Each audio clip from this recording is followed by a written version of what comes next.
Microshading on Stephanie. OG Stephanie Styles. She, her goes. Oh, did I hit you? You good. Come over to the left a little bit. Okay. There, left. Right there. So the first thing we do is map out the brows. After we map out the brows, then we do the outline. After we outline, we numb her, and then after we numb her, we let that sit for about 15 minutes.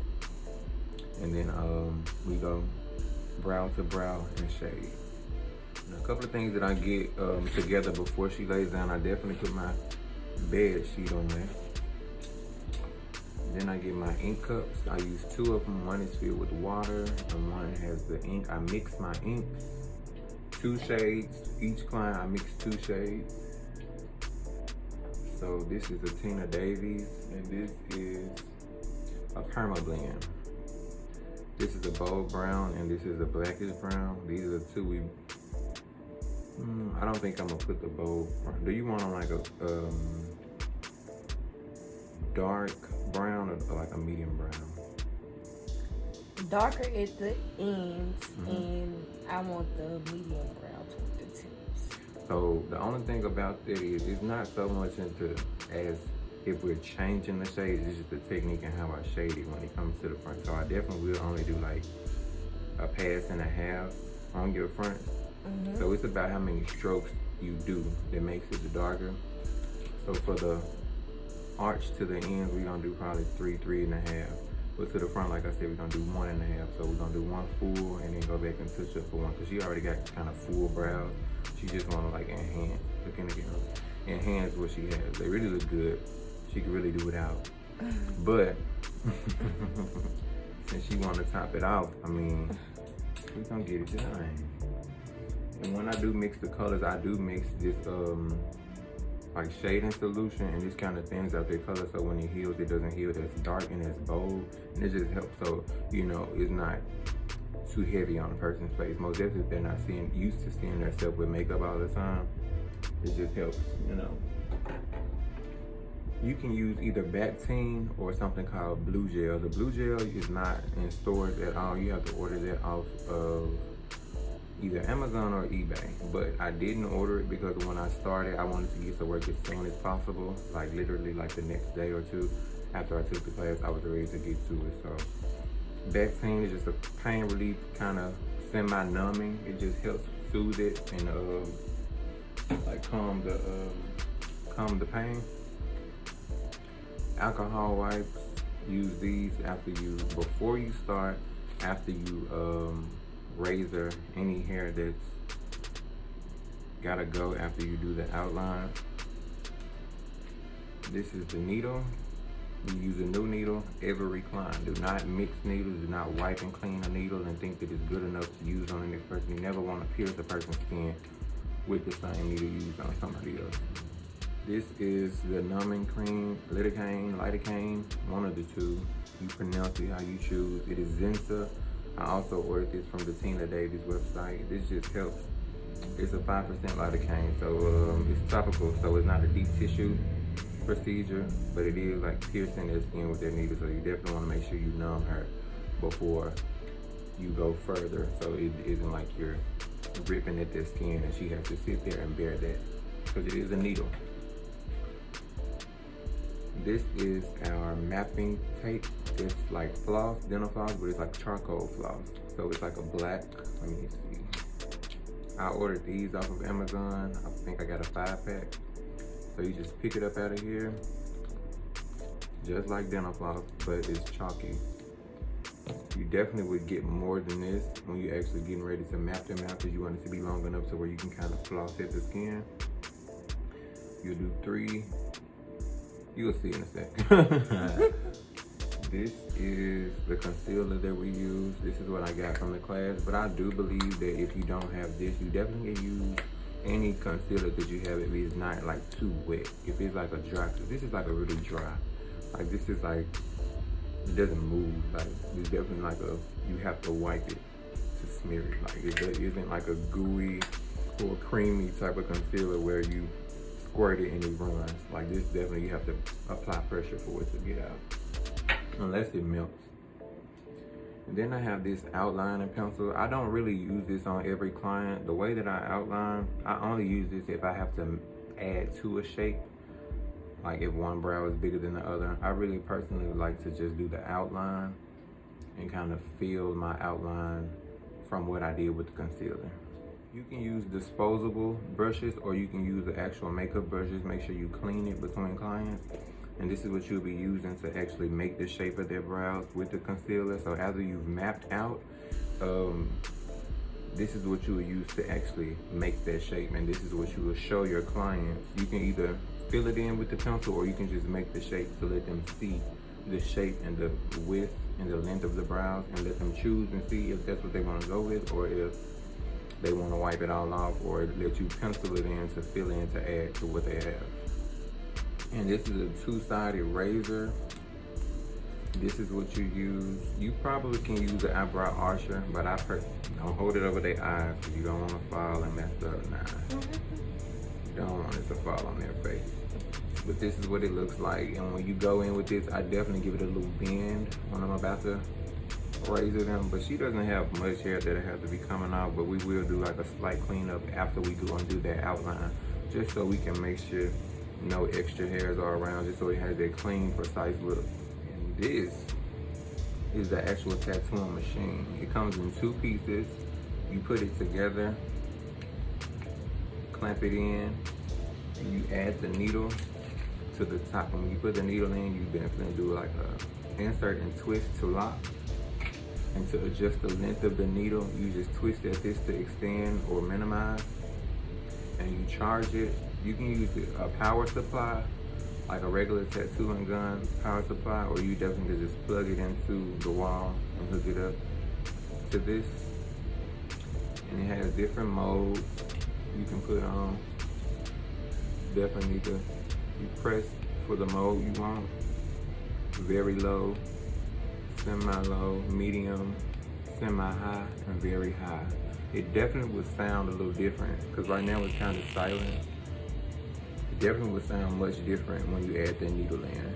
And this was given to me, well, provided in the course that I took. But you definitely can order more of these off of Amazon. I saw some really dope ones I definitely want some. Gift me one if you want. Send to my P.O. box. Details will be below. More things are just the baby wipes, the Q-tips. You definitely want to have these gauze around your tattooing machine for better grip in your hand so it's not slipping. And you definitely want to make sure you have gloves. I use non-latex gloves because I do not like that powdery feel on my hands, and I don't want it to get chalky all over their skin while I'm working. And some people are allergic to latex, so that's something you could forget to ask. It's something they could forget to tell you, and you'll wonder why they're breaking out, or they'll wonder why they're breaking out after they get the brows, and they think it's the brows and it's just the latex. So just things like that you want to take precaution of before you start these services. Part of all is the consent form. Online, but when you pay your deposit on the site, it states that before you pay the deposit, and when you pay the deposit, you're ensuring and agreeing and consenting that all of the things listed, you've read, you understand, and that you're not like in a mental, not a mental, but maybe mental or a health position to where you shouldn't be getting these. Like you're not on certain medications, blood thinners, and things like that. You definitely want to make sure you protect yourself all the way around, because if they fail to read, that's on their part. But if they do pay and it states on your website something like that, you're covered. And then my bad.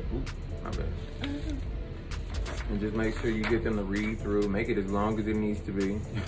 Make sure you put whatever you need on this paper to cover you on this paper. If you need somebody in the legal world to look over it, definitely do that. And if you need someone else to draw it up for you, definitely do that. And have them sign, date, put their emails, and all of that below, phone number. And it's not bad if you get their IDs. If you get their ID, it definitely gives that triple level of consent, because if you have their ID, they definitely can't deny that they consented to it, and they can't go back and try to refund money that they've sent you online, because people do that a lot. But if you have all that, you definitely can file the claim and get your money back, plus more. These are the Aftercare. This is the Aftercare gel, and this is the Aftercare instructions. Everybody does receive this when they leave. It just gives you tips and instructions on what to do and what not to do after the application. Definitely didn't know I was gonna say all of this in this video. We just literally decided to do a vlog right before we started. But being that I am, like, comment, subscribe, and tell me what type of videos you want to see, what type of services you want to see. If you want to see hair competitions, Stephanie is a stylist in the salon, and we definitely will get to your requests. Give us something to do. Give us something that'll challenge us. We need that. And stay tuned. We're about to post the process. So we're definitely gonna start with putting on our gloves before we do anything when it comes to touching her skin. Not to say she's contaminated or I am. You just wanna be safe, you know, and do things the right way. After you put the gloves on, then we're going to get our alcohol wipe. Clean that skin area. This is just gonna get off any oil, any makeup, any dirt, anything that will be on her skin that will interrupt and interfere with what we're doing. Definitely don't have to be very rough when you're doing these processes, but do be firm enough to actually wipe and cleanse. And here goes our mapping tape again, or mapping floss. Pull out enough, wrap it a little bit around your wrap it around your fingers. Start in the middle. Everybody's face isn't symmetric, so the middle is different for every person. 1 in the middle and 2 on each side in front of where her brows end. So kind of match up those 2 on the side with the tear ducts.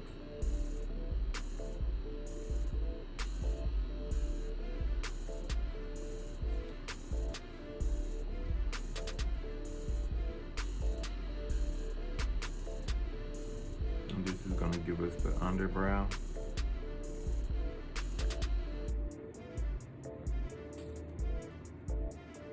Then we're gonna go, that's kind of crooked, so we're gonna go in.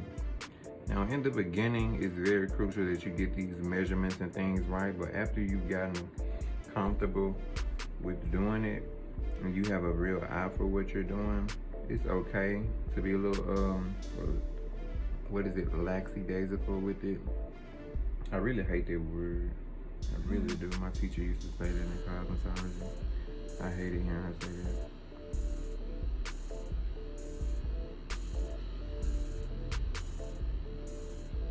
And you going from arch to front. And she doesn't want like a fake like accentuation. She wants a natural enhancement.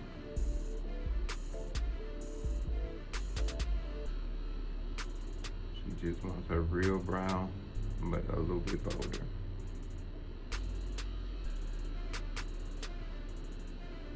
Natural brow.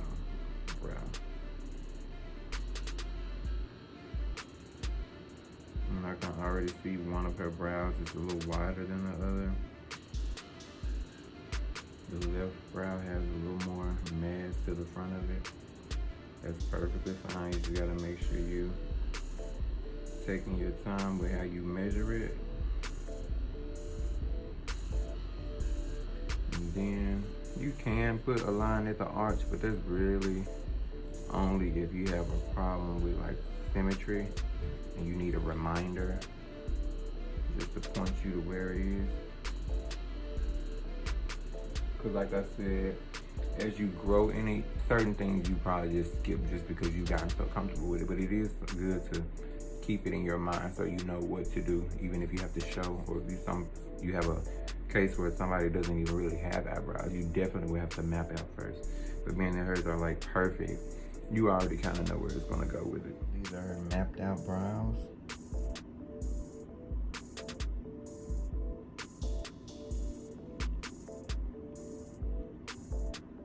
Now that we mapped her out, we're definitely gonna go in with our concealer. And for this portion, I do really like to stand because I really can't. I mean, I can see from here, but I need to really be able to angle it and really see exactly what I'm doing. Swiping motion so I keep it smooth. And as you can see, we're really basically following that line that we did with that floss. I guess I got a little concealer. Yep.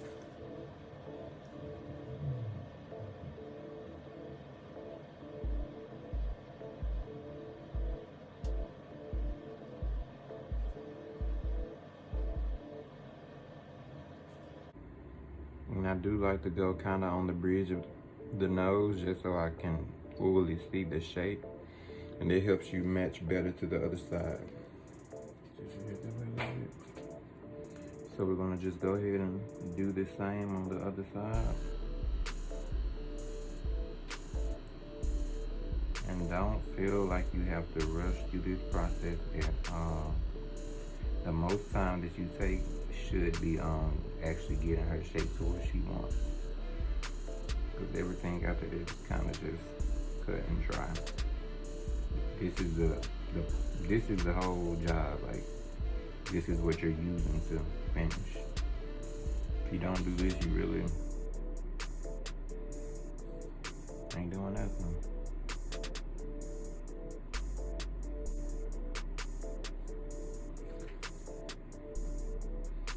And I did do makeup for a few years, so it kind of comes a little easier to me to kind of shape the brows, but I definitely could always improve.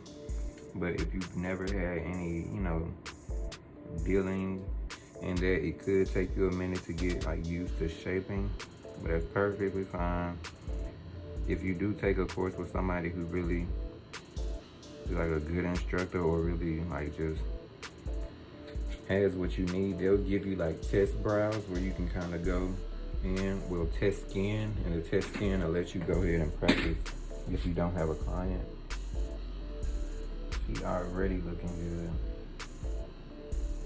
And throughout this whole process, you definitely want to stretch this skin. Stretching the skin really just helps you put into perspective what you have at hand.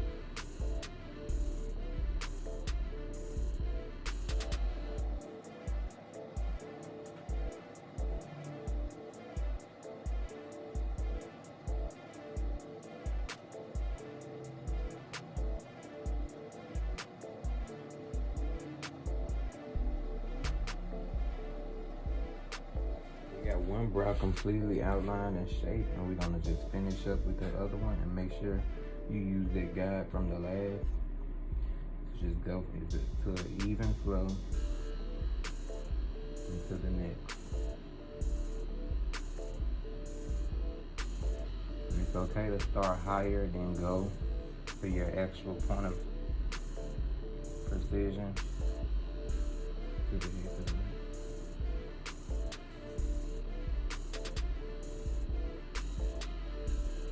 Then we're gonna go back in and make sure we slim it out.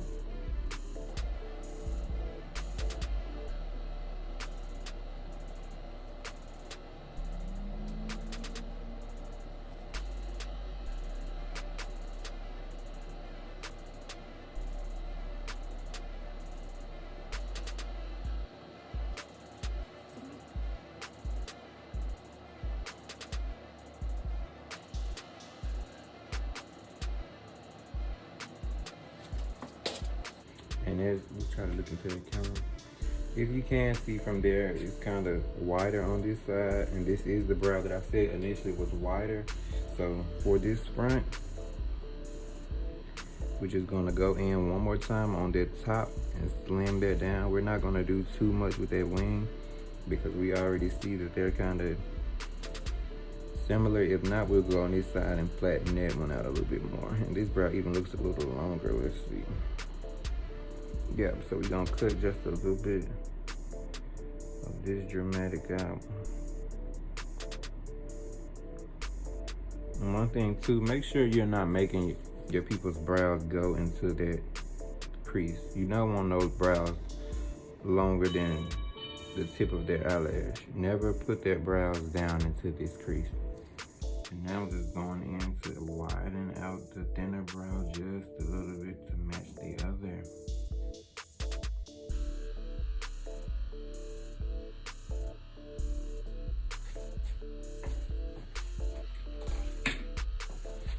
And it's definitely fine if you tweak it as much as you can with the outlining. And then after you shade the first time, you can add and width if you need to somewhere, but you definitely should do it as best as you can when it comes to the first process, so that when they come back for their touch-up, you don't have to do so much. When they come back for their touch-up, you really just want to be adding definition when it comes to blotchy areas. You don't want to be reshaping at a touch-up.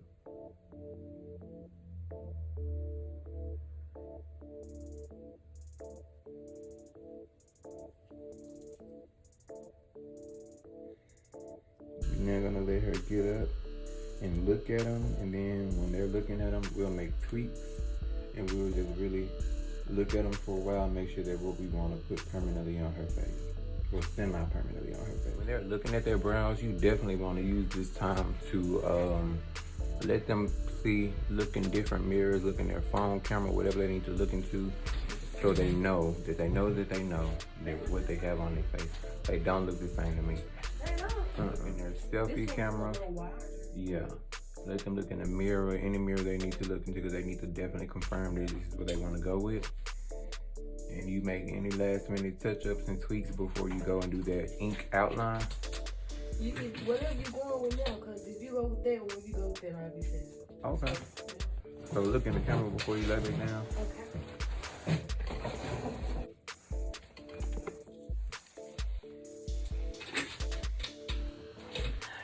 Look over there.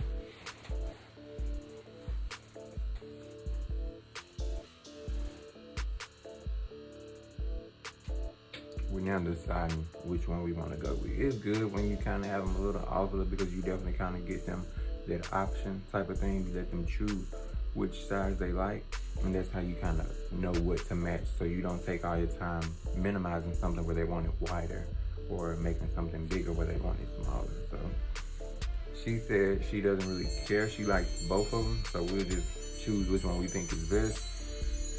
I'll just choose which one I think is best, being that she already consented to both of them, right?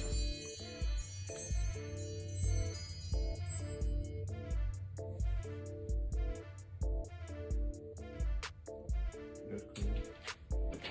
So we're gonna do our blackish brown and our bold brown, and we're gonna do 3/4 of the blackish brown and 1/4 of the bold brown.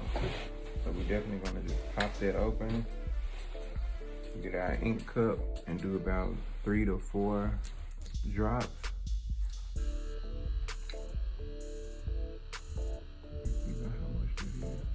And we're gonna go in, like I said, with 1/4 of the bold brown, and this should just give that good mix, so it's a little lighter versus so boldly brown. Just a little bit. You can see how much I put in. And then we're gonna go in with our shading solution, and it's gonna thin it out. Probably 1 drop of this to do well, because I've noticed the more shading solution you have, like the more you're gonna have to try to fill those brows in. And then we're gonna get a Q-tip. You can get something plastic so that the Q-tips don't absorb your ink, but I break my Q-tip off and I just give it a good stir, mix it up real good.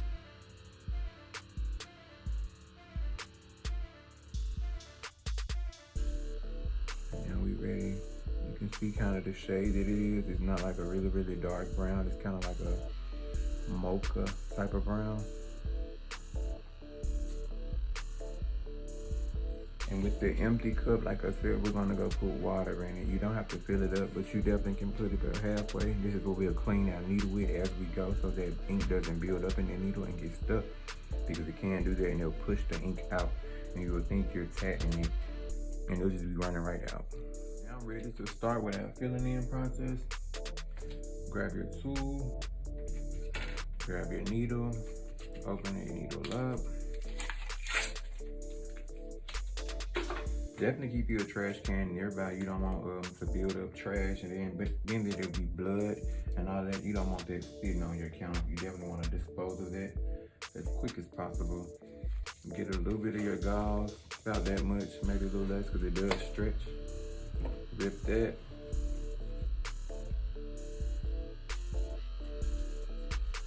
And pull.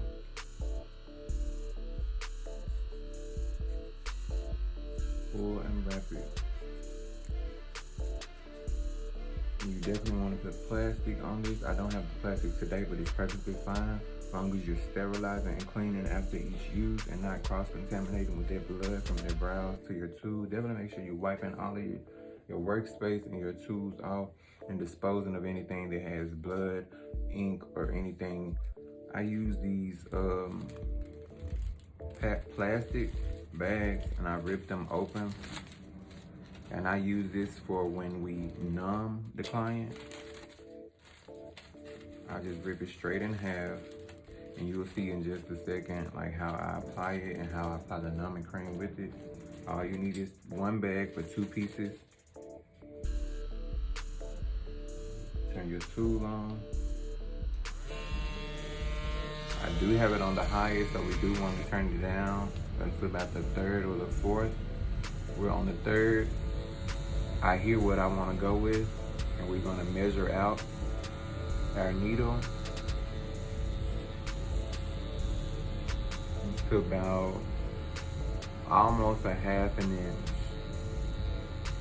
Almost a half an inch. You might can't pick it up. And then we're gonna dip and start.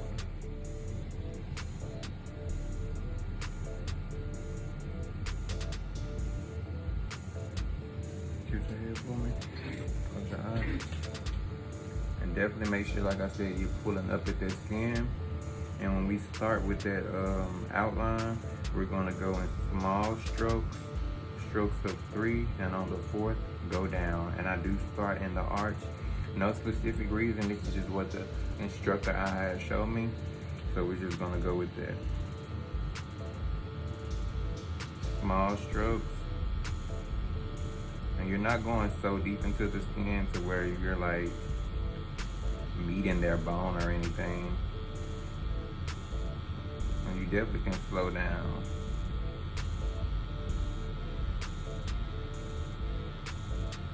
How was that pain tolerance level? It's definitely a tattoo, but it doesn't hurt.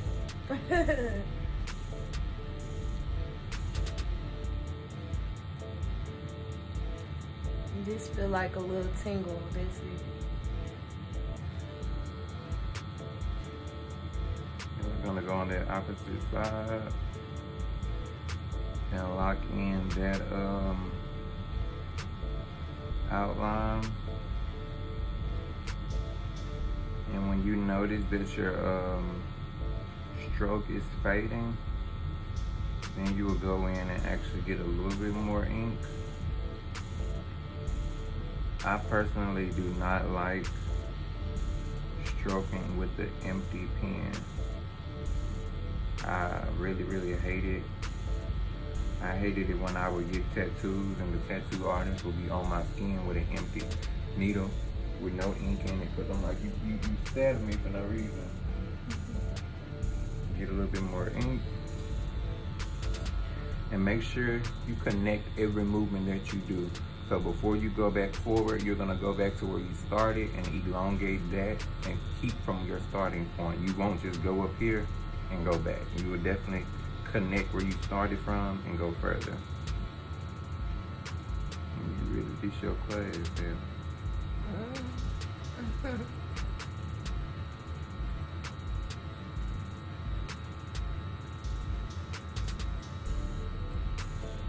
You kind of want to keep that needle straight up, that gun straight up if you can. It gets kind of challenging. You want to get a little lazy with your hands sometimes, but you definitely want to try your best to keep it pointed up.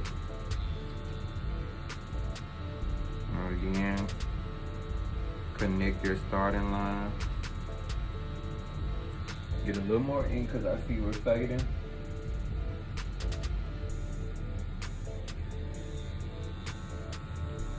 Connect from our starting point. And definitely pin your hair out of the way because as you can see, I'm peekabooing through my lock.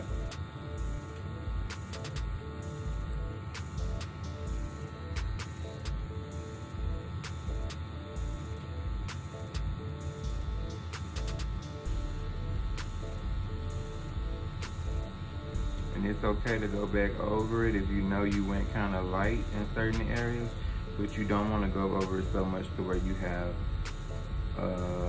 too bold of an outline. And you definitely want to keep a very light stroke.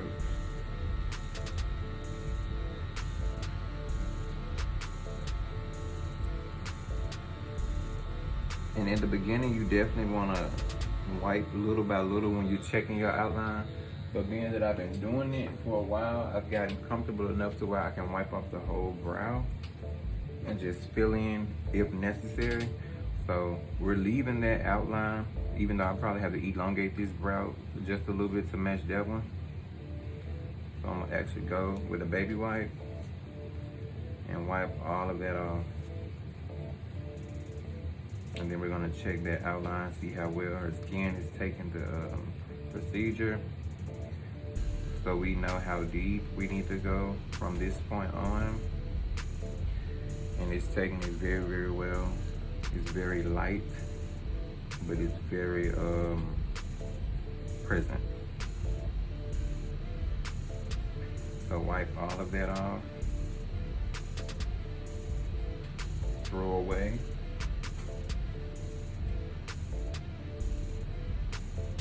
Just check and see what's for me. Stand if you need.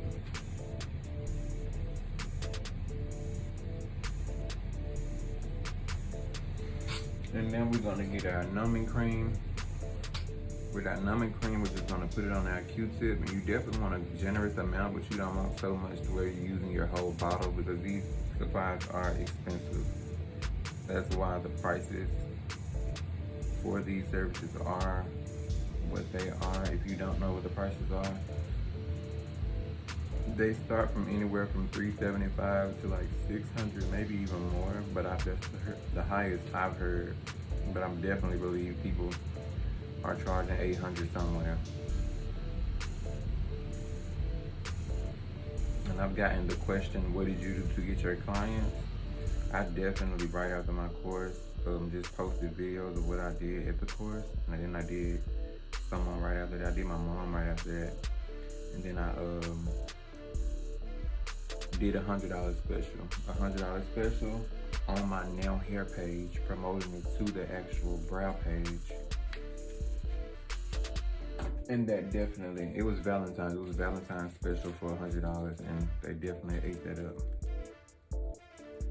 That was a perfect time to just jump into. And you definitely want to make sure you're sealing that numbing. Seal it really, really well. And then you just want to go to the other side. After you seal that, you'll see it's flat. And you can see the brow boldly through there when it's sealed, because you don't want too much air to get into it so it can actually do the process of numbing like you want. And then you'll move on to the next brow and do the same. Now that we've done that first one, we're now on to the second one. We're gonna turn that machine back on and make sure you're checking on where you have your needle the whole time, because you don't want it to be so short to where it's not actually penetrating like you need. Dip.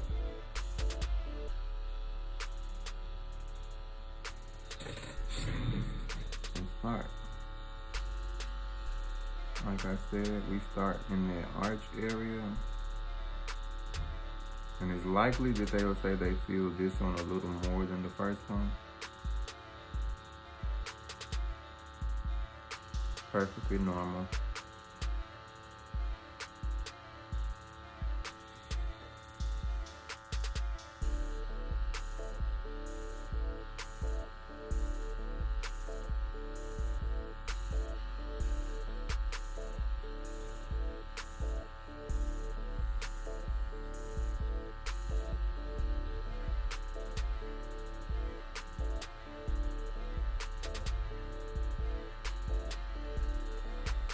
as you see, I did not fill in the outline I used the concealer to outline, but I did not go in with the pencil fully. I did go in with the pencil just to add some width in areas. But like I said, I personally do not like that bold, dark look before I fill in. I like to see the actual brow. Like I love to see the actual brow. And our needle is fading, so we'll dip again.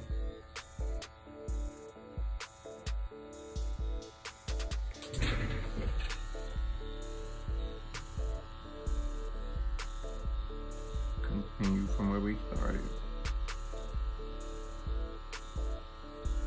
And you do want to keep your strokes as straight as possible. You do not want to go in and zigzagging with how you are stroking on this person's face. I don't know what word I just said, but I meant to say persons.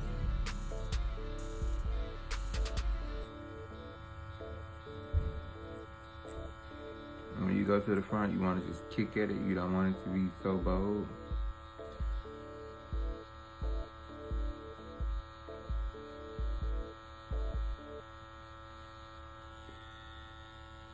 Still stretching that skin. Is it hurting?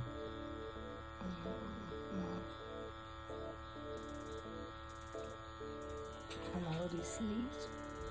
Sneeze? Oh, I'm sorry. I'm trying to hold this up. You can go back in a few areas if you know where you got light at. And you definitely want to make sure you secure that underbrow arch and that top of brow arch and the tip of the brow. Those are some areas that sometimes faint and fade when you're filling. Then we'll grab our baby wipe. This is kind of an off-brand baby wipe, but I really like how the Huggies is like really thick. Those are the ones I received at my training, but I didn't purchase them because where I went was out. So I got what I could as quick as I could because I had like a full day of brows and I definitely had no baby wipes. And I knew my clients would hate feeling dry paper towels wiping these brows after they've been tattooed. So yeah, definitely want to wipe all of this off. And they are very wet. So when you're filling in, you do not want to go in and tattoo right after you wipe. After you wipe, you want to kind of blot at it and let it dry a little bit before you fill, because it doesn't need to be wet before you fill. Throw that away. Back with our numbing cream and our Q-tip. Start from the end of that brow and go up so you're raising those hairs so it's not flat and not getting that cream inside of there.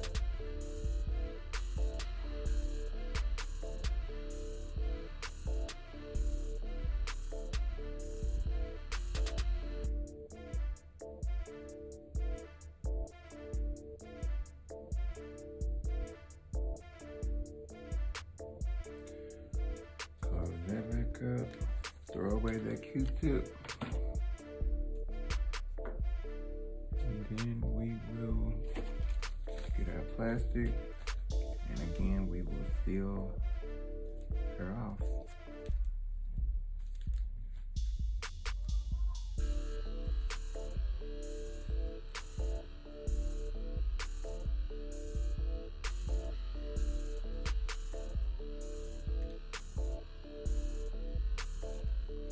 We're gonna let that do that for about 15 minutes both on each brow, but it's okay if it's on there just a little bit longer, because being that this one has already been on here, when we're ready to go ahead and start filling this one, we may take a little longer on it, so this one may get a few more minutes. But just know that you're going back and forth each time. So after you fill this one, you're gonna clean, spray your Bactine or use your blue gel to kind of numb that or soothe that, and just tap that in when you spray it or apply, and then move to the next. You are not putting this plastic on through each pass.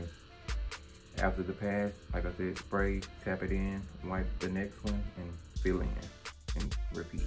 While we wait, I'm definitely gonna go ahead and clean my needle out so that that ink doesn't get stuck in there. So we'll dip that in the water, 1, 2, 3. And you can get either a used alcohol pad, a paper towel, or a baby wipe, and just kind of hook at that and kind of twist and pull. You're not twisting and squeezing, you're just like holding it firm. You can dip it again. You definitely want to make sure all that water out, because that water will not do well mixing with that ink and trying to put that into their face. It will run down and you don't want to get it in their eye or any of that. So make sure it's all the way ran out. Turn it off. And now we're ready. No, we're not ready. We're gonna wait. Wait until she's ready to get filled in. We got a few more minutes on the first brow. We are ready to go ahead and fill in. But before we do that, we're gonna wipe this all off. Apply a little pressure when you're removing that. Grab you a wipe. And the wipe just makes sure you actually get in all of the stuff up versus just using the dry one and just wiping the surface.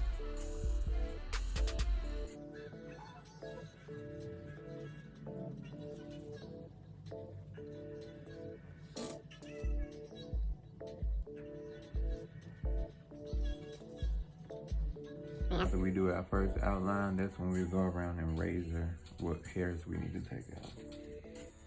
Still make sure we're drying this skin before we start.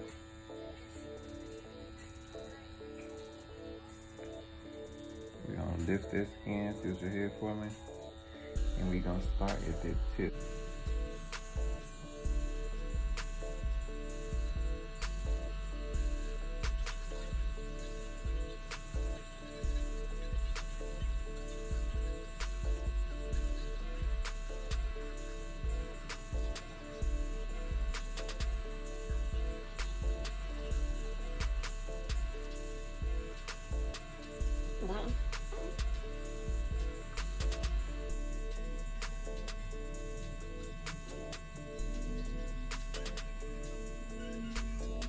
Go ahead and get more.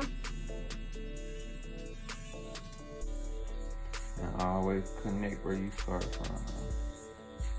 This isn't a very detailed on how I fill in type of video, but you definitely get the basics with this video. So if you've already taken a course and you just need to see new techniques and better concepts of doing it, this video will help. Or if you're just on YouTube and you want to see some content, here we go.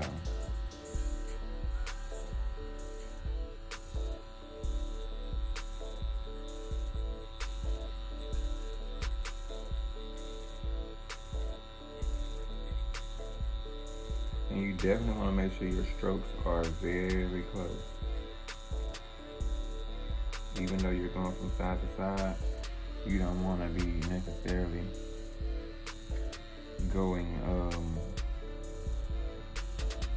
from side to side on one stroke. You want to make your way over there.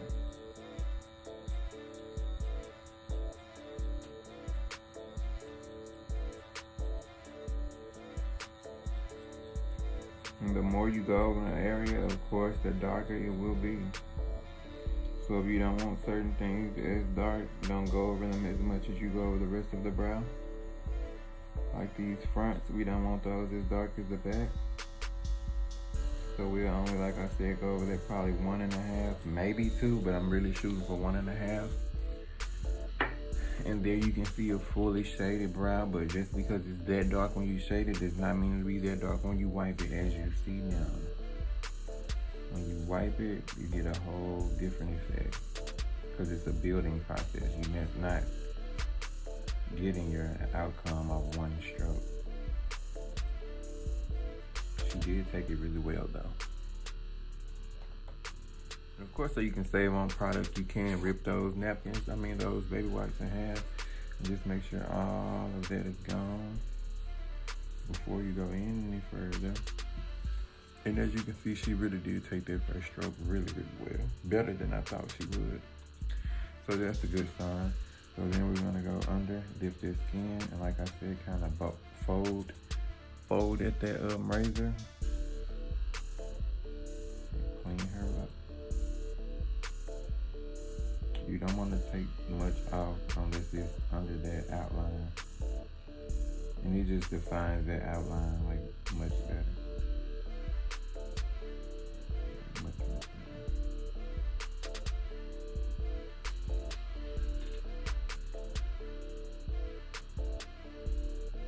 Like I said in the beginning, if you're not comfortable with a razor, go ahead and get an eyebrow archer to do this part.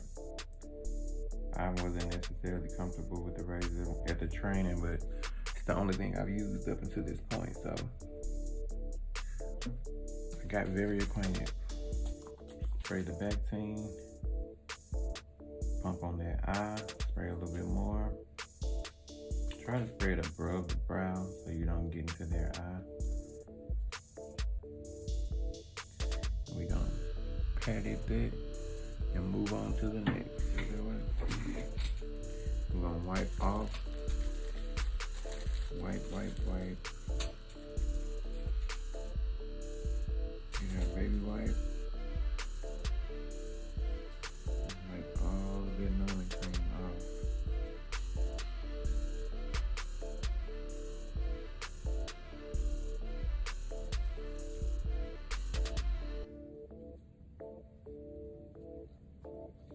And as you can see, I still have the mapping in the middle just so I don't go too far in these areas. But after that first pass on both sides, we can definitely get rid of that.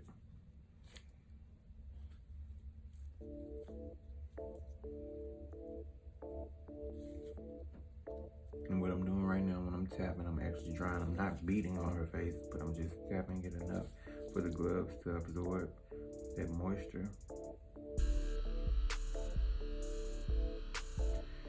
Then we're gonna go ahead and get that tattoo needle again. Machine rather. Dip. And deposit.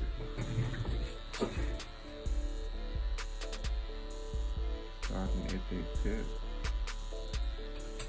Definitely wanna make sure you're keeping, like I said, straight strokes.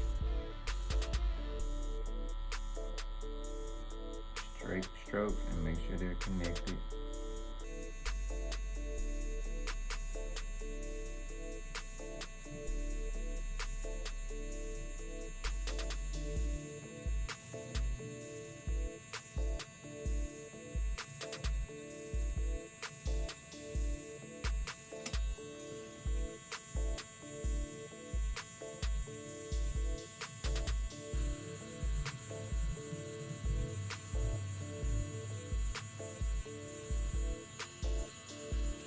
As it lightens up, you're definitely gonna re-dip.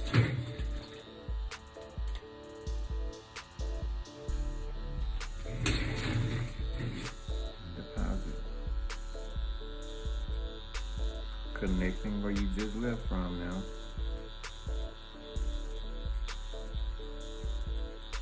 And take your time getting across to that other side.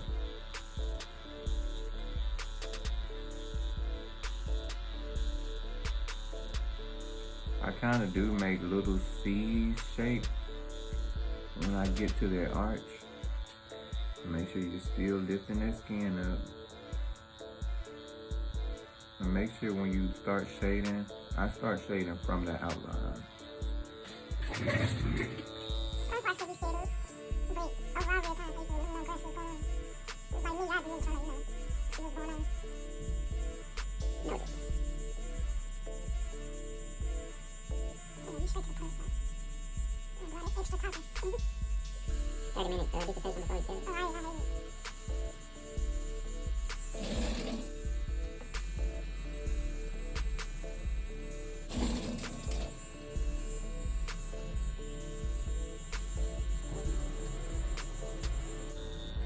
And when you get closer to their front, it's perfectly fine if you separate those strokes just a little bit.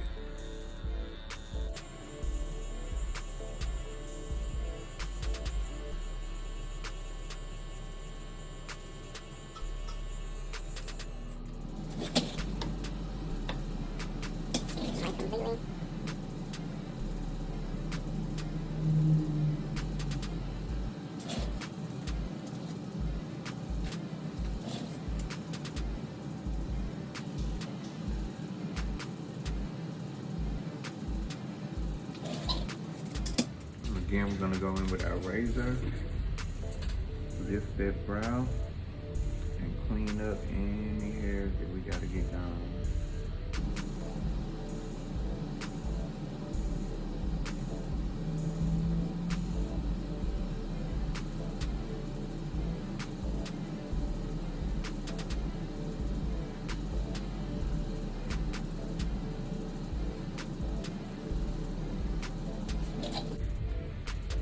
Look more that way, and you can see both brows are looking fucking great. Yes. At this point, you have the option to either just stand above your client and look at what you have to see if you need to add any width in any areas or any length or any point in any area, or you can let them look in the mirror to let them see if they want anything extra. Just being that this is the first pass, this is a good point to add on versus waiting until you put 3 layers of boldness on. Now is just a good time to add anything because it will blend more than it would. Or it would be less work to blend. But it looks like we have twins. It was looking a little off, like one was smaller at the beginning. But when I did the outline, I definitely made sure I widened out my strokes on this side, being that this was the thinner brow. So I'm gonna stand and just check it out. Then I'm gonna let her take a look, and then we'll proceed if she's confident and comfortable with what she has. I don't mind. How you feel about them? I love them already.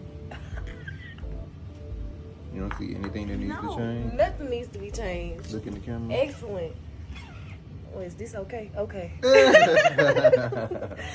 so sorry. These look so freaking good. Okay. Good.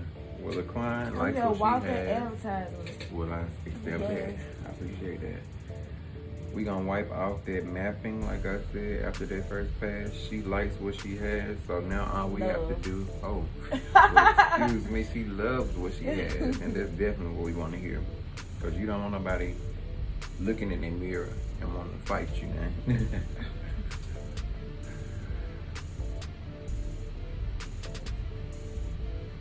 You don't want them to look in the mirror and scare themselves. Like, you don't want any bad thought coming to their mind about how they look with them brows. Because them brows, man, they are a whole statement.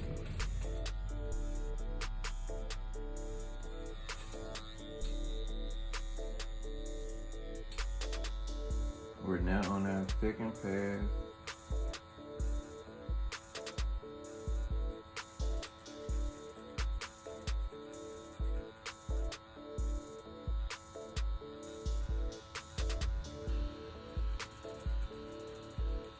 Like I said, I'm going only 1.5 times to the front of her brow. So this will make the half, but I'm going 3 passes on the end of her brow. So this will make the second. And when I say half for the front of the brow, I'm not gonna go like a full bold fill. I'm just gonna go like really lightly and do thin strokes so we can keep that really, really good light ombre effect.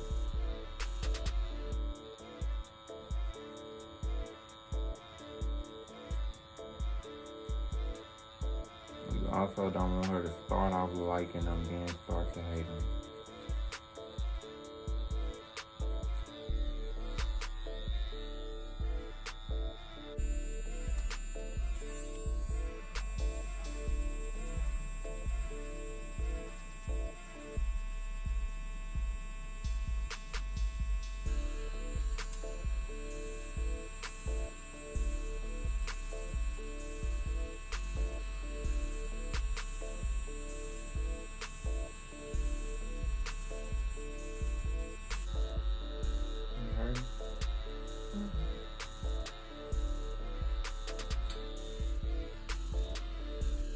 So if you can see, it's a little lighter how I filled it up front versus the boldness down here.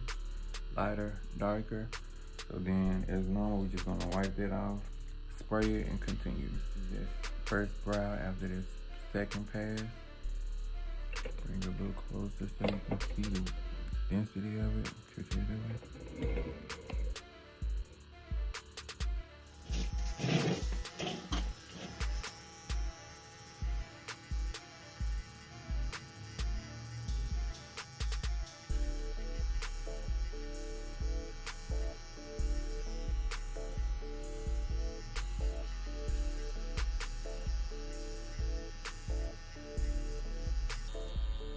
And when I'm at the tip, I do go up and down, and it's just because I like the tip to be as bold as naturally possible.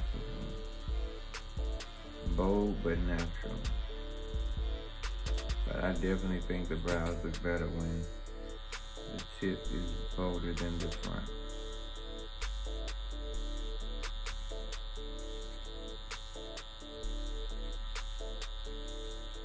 She honestly may be my best ombre client.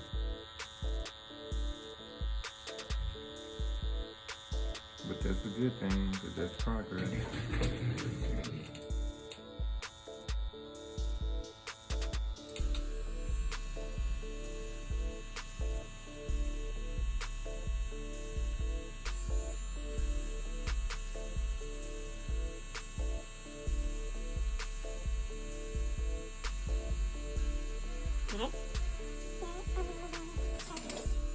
Yeah, we gotta be the OGs. Alright.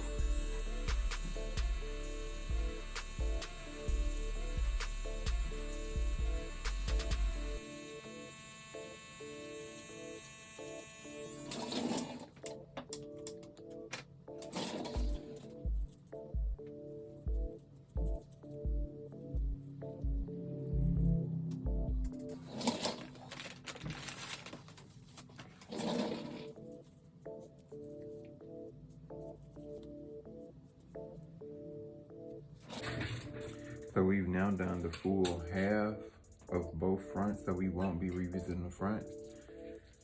So we have one more pass to do on both ends.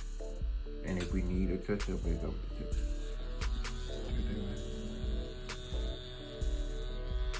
And she does want her brows like kind of like light. She doesn't want them so dark. Am I right? Mm-hmm.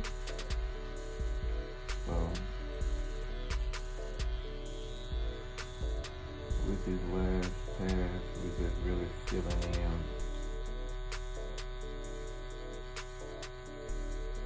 for a more hefty look.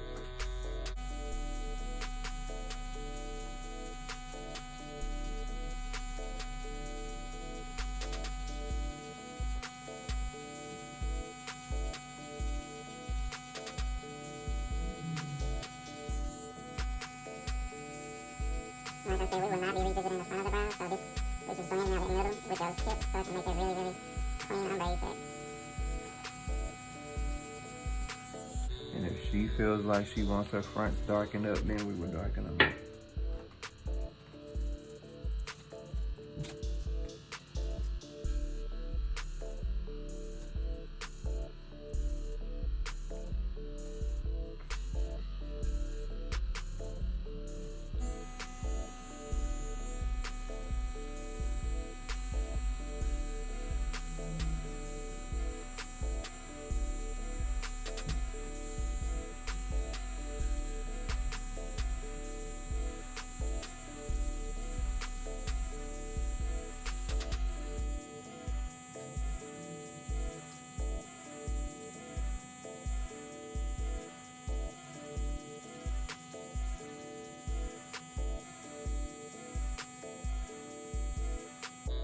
I really do. I'm a perfectionist, so I have an eye for perfection. So I see my problems in it as I'm doing it. So if you see me going back, it's just to fix something where I saw I got a little light edge. Some people might say you shouldn't do that, but I see it, so I'm gonna fix it.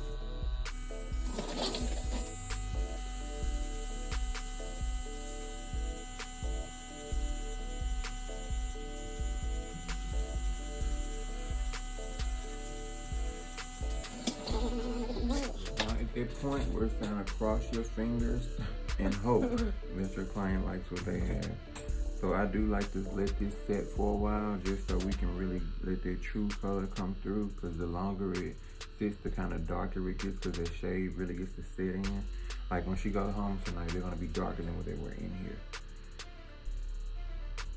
So the healing process, it goes dark and tightening, then it goes peeling, then it goes glazing, and then the true color comes out. And the peeling is where the tint kind of comes off of it a little bit. It starts to flake up like a scab. You should not rush the peeling process. You should just use the Aftercare gel as it's instructed. And with the glazing almost looks like they're disappearing. And if you have body tattoos, you will notice this on those as well. After they peel, it kind of has like a film on it, like a glaze, so it looks like they're disappearing. But it's not disappearing, it's just about to be restored so that the extra layer of skin is fresh. So after it's used to the air, I'll say it definitely darkens back up. So I say 20 to 30 days is when you should see a good result, and you should definitely know if you're comfortable with them or if you want to add to or like come back for a touch-up. And your touch-up mainly should be for redefining, like shading. You really don't want to have to do like any structural changes with your touch-up, but if you do have to, that's perfectly fine. That's what they're for initially, essentially. But you want to try to do so good to where when they come in, all they're doing is getting like the wings and the points fixed up. You don't want to have to go in and do a full procedure when they come for the touch-up. Just thinking of the workload. You want to try to build your skills to where you can have to do minor things.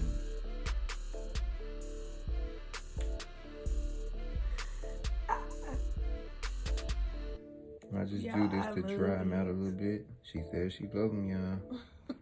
She ain't seen him in the mirror though, so let's hope she feel that way when she sit up. But I love him, so I'm definitely glad that she loves him. Good the feeling is mutual.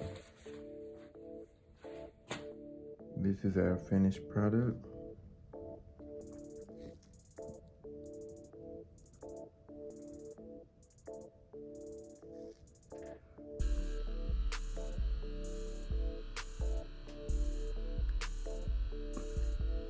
That's good.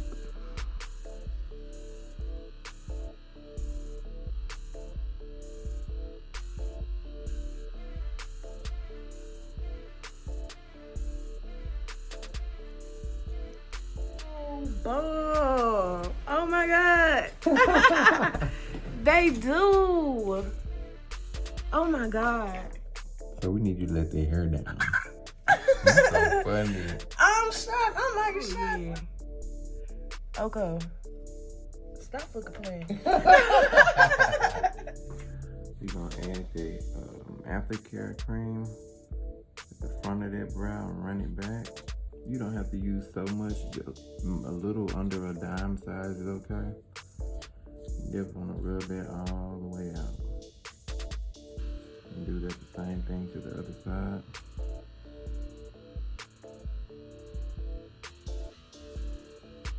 That looks so good. I'm telling y'all, that's all you want to hear. You don't want to hear nothing else from the client. Have you been foxy by Oko? Right. If you ain't, what are you? Have you? Lose the puppy brows, get foxy.